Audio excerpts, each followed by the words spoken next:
Good morning, good afternoon, or good evening, depending where you are. It's Cake here, and today's another awesome day. We are at it again with another 10 layers of cake. This time, the game in question is Starfield.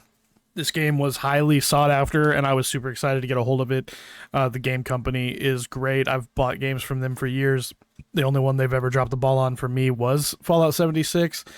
But let's take a look at what I think of this game in my 10 layers of cake. Those layers being, number one, graphics compared to other games near its time, which would be modern. Fluidity of movement. How is the movement of the game, whether it be cutscenes or whether it be like the movement of walking through doors, walking through hallways, bumping into real people, what have you, like that kind of situation. Number three, amount of content. How much content is in this game? Number four, story content. Is the story content up to par or is it subpar? Then number five, which is the controversial one that we had an issue with last episode where I only called it multiplayer, and not all games have multiplayer. So this one is called play style, and there's 5 points for single player and 5 points for multiplayer. And just because a game doesn't have a multiplayer doesn't mean it's going to be a 0 out of 5 for that sector, and I'll explain that later.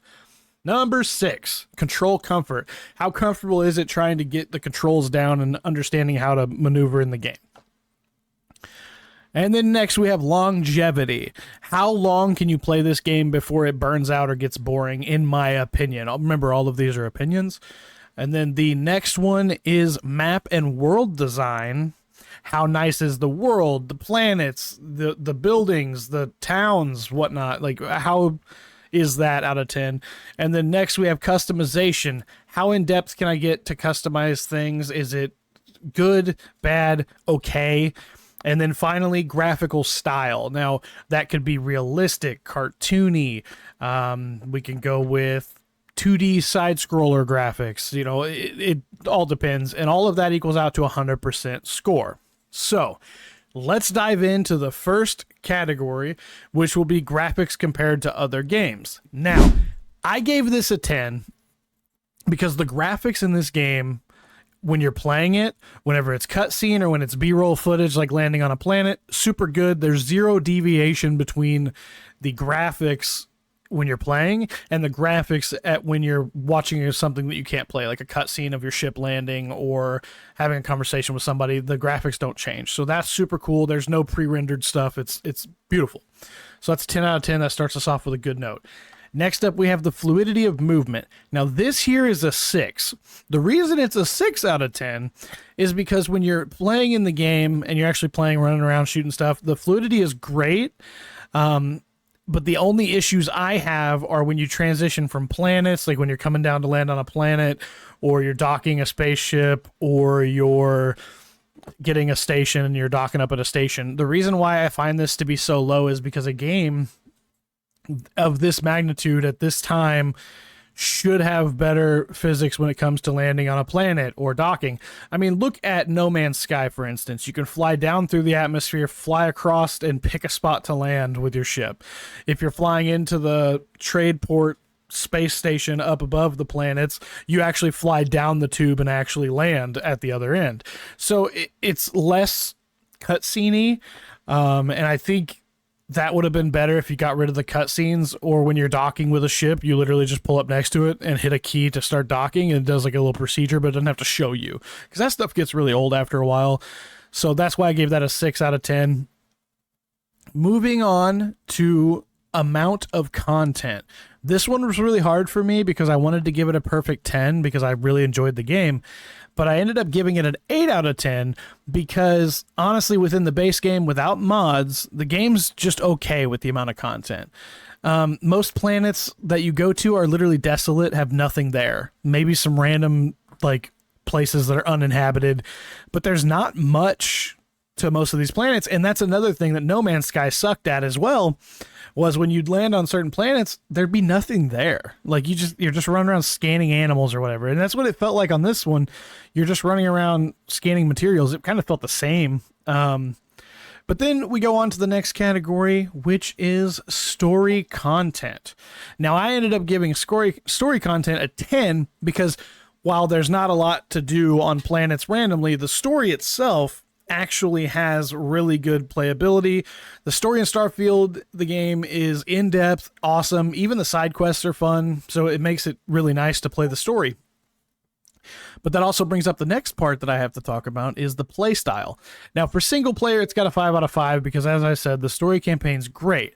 Now, remember what I said? It won't be a 0 just because there's no multiplayer. There is the idea of how a multiplayer would be great, and there's also a reason why multiplayer would be bad. So if you look at games like Fallout 76, they have really shitty multiplayer, in my opinion. So I gave it a 3 out of 5 for multiplayer because without multiplayer, the game is still great. But if it had the ability to have either co-op, maybe even just one other person with you and they're on your ship with you and they're only on your ship, like they can't fly other ships or whatever, a co-op version, or even like a game mode where it's just like you take your fighter ship in there and fight like multiplayer. Sure, whatever. Some form of multiplayer should be in every game, in my opinion. So no game is going to get a perfect 10 in play style due to my personal opinions. So we gave it an 8 out of 10, which I still think is very generous considering not having a multiplayer whatsoever and still getting a 3 out of 5. I think that's pretty generous, but I don't like the idea of this modern day age of gaming not having some kind of multiplayer in a game. I do think it's necessary, at least co-op wise, because if you can imagine games that are really popular, they're all multiplayer, at least a little bit. Every game that's super big right now. So it's one of those things where it would have made it a perfect 10 if it was multiplayer, and it would have upped the amount of content. It would have upped the story content. It would have upped the longevity of how long you can play the game. It would have made customization way cooler too, because then you can actually have people doing separate things and customizing the ship together. I just think it would have been better. So 8 out of 10. Next, we have control comfort. This one I gave a 10 because the controls for this game are great. Pretty easy to get a hold of too. Like I really had no problems with any of the controls on keyboard, none of them. I also never played it on controller though. So I think I just said keyboard, right? On keyboard, they were great. On controller, I've never played. So I gave it a 10 for that. And then the lowest score we have today is longevity. Now, the story has no replayability to me. Once you beat it, there's no spoilers here, but once you beat it, you could start over if you complete everything, then there's really no reason to even play it again. I mean, I jumped on it after beating it, and I had a hard time doing anything because I did all the side stuff at the same time. So I think it's not really what I think they should have done personally. I think they really dropped the ball on longevity of the game, which brings me to the second lowest score is the map and world design. Now, we talked about earlier how the amount of content was a little bit low because desolate planets, right?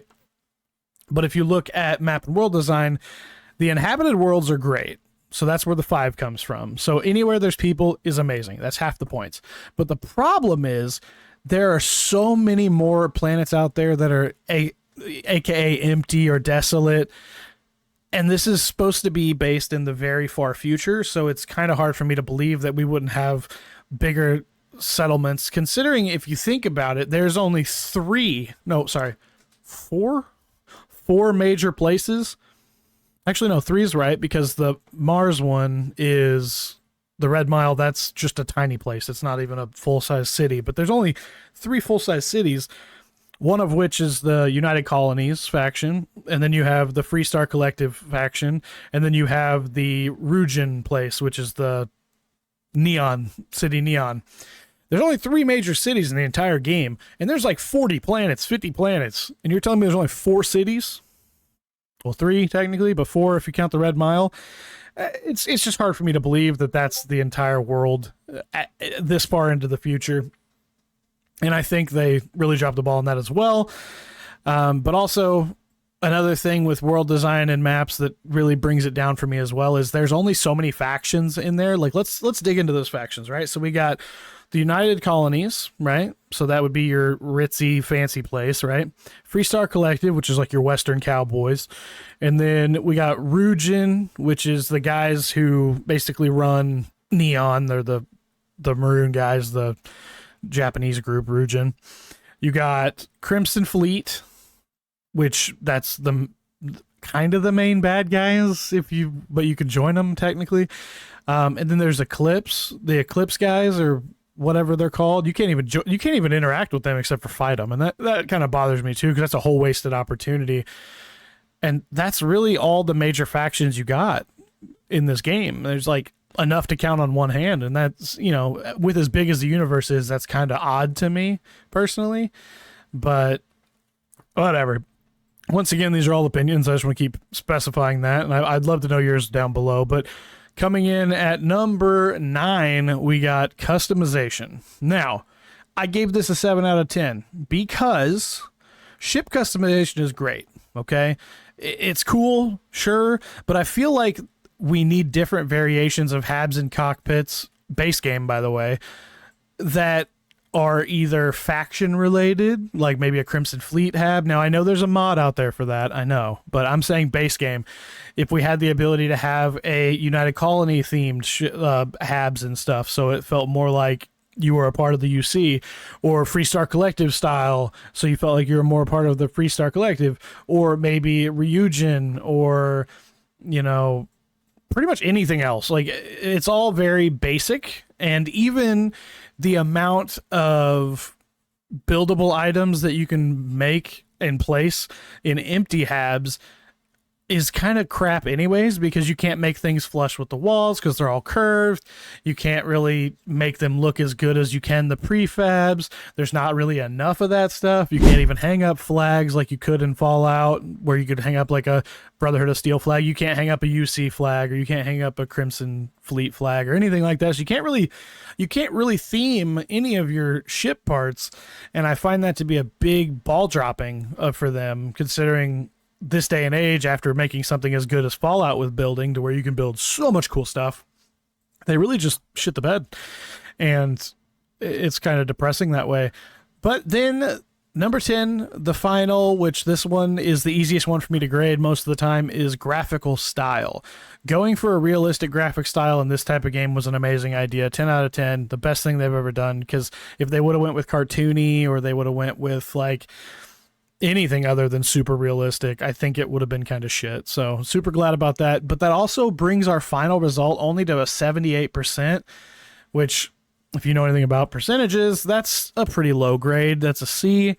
And this game, honestly, I thought it was going to be a lot harder for me to break this one down and give you the information and find a perfect number of what these are to me. But honestly, it's pretty simple for me. As you can see, I'm going to put up a screenshot real quick of my grading scale and how I figured it out and what I typed for the reasons and whatnot. And you'll be able to see, like, I put in some thought, I put in some effort here, and I really think that this is my best rating yet, because I completely left my feelings out of it. Because here's the thing.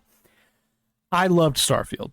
I played the story all the way through. I beat everything. I did all the side stuff. Before beating the main story, I did all the side stuff because I wanted to do all the side stuff in the first run, which, for longevity purposes, that's my own fault, because I did that on purpose. I wanted to do everything in one run, not knowing that there was a way to do it again. But I loved the game. I recommend you buy it. I really do. But I want whoever has not bought it yet, and you're watching this and you're thinking about getting it, listen to what I've said for the past 10 points and understand what you're getting yourself into. Understand that you're playing a game that once you beat everything once, you're probably not going to play it again. I'll be real with you. I don't see the point to, no. But that's, once again, it's all opinion, which is all of these 10-layer cake videos. They're all opinion. But I appreciate you guys stopping by. Thank you for watching. Hopefully you enjoyed. Let me know down below what you think of the game. And we will catch you in the next episode of whatever I put on the internet. So, peace.